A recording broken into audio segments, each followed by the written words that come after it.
Black Box Productions. You know, I always say, well, there's a Williams, there's a way. So I guess that's all inclusive. There's a way for everything. But he don't represent our branch of Williams, you feel me? This is my thing, bro. This is what happened when you give dudes the benefit of the doubt.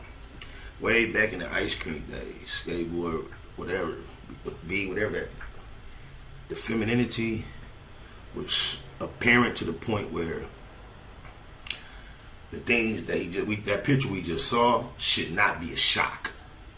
We saw him going on that like real fine line of non-masculine, and we didn't see him do anything that we would say is non-hetero other than be extremely attached to pastels, and just it seemed like everything he did to present himself was intentionally soft or smooth or textured to be non-abrasive. It's kind of hard to describe because from a regular cat such as myself or my parts, we've been looked at him like he looking like the icing on the cake or something, like I don't know. But to be, respectful and inclusive and not jump the gun, you try to say, well, maybe he just not that masculine. Maybe that's just a male heterosexual that has less masculine tendencies than typical. But lo and behold, they just called that picture the new masculinity, bro. Now, I see nothing masculine about that picture. It's tricky because that's GQ. That's a very prominent publication, prestigious, and they didn't say masculinity is decreasing or deteriorating, or this is what they didn't call that something else in the place of masculinity. They were very careful to describe this as the new masculinity. I'm here to tell all those that are watching what the same thing I would tell my children. There is nothing masculine about any way he's presenting himself in that photograph. And then while acquiring this photo, if you just Pharrell Williams and then click on images, bro, there are so many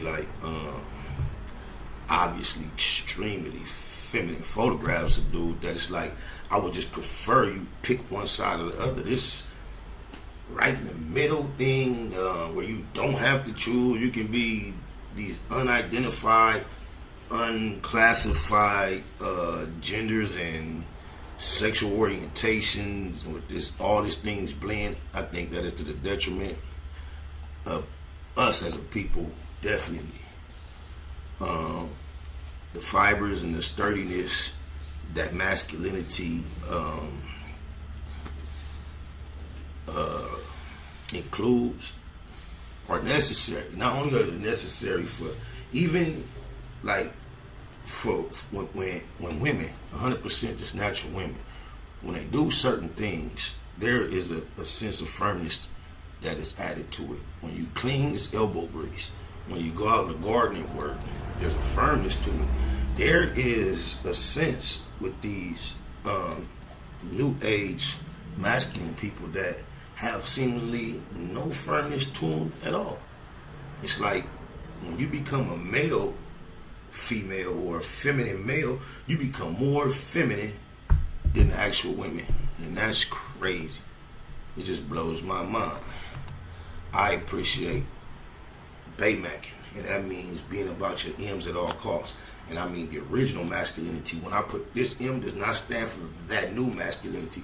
This is for the original masculinity, the natural masculinity, the man's man masculinity. Neighborhood Net Hustle. Big shout out to my nigga SPI, Spotter Low. I'm in the black box, had to come through, tap in, show love one time.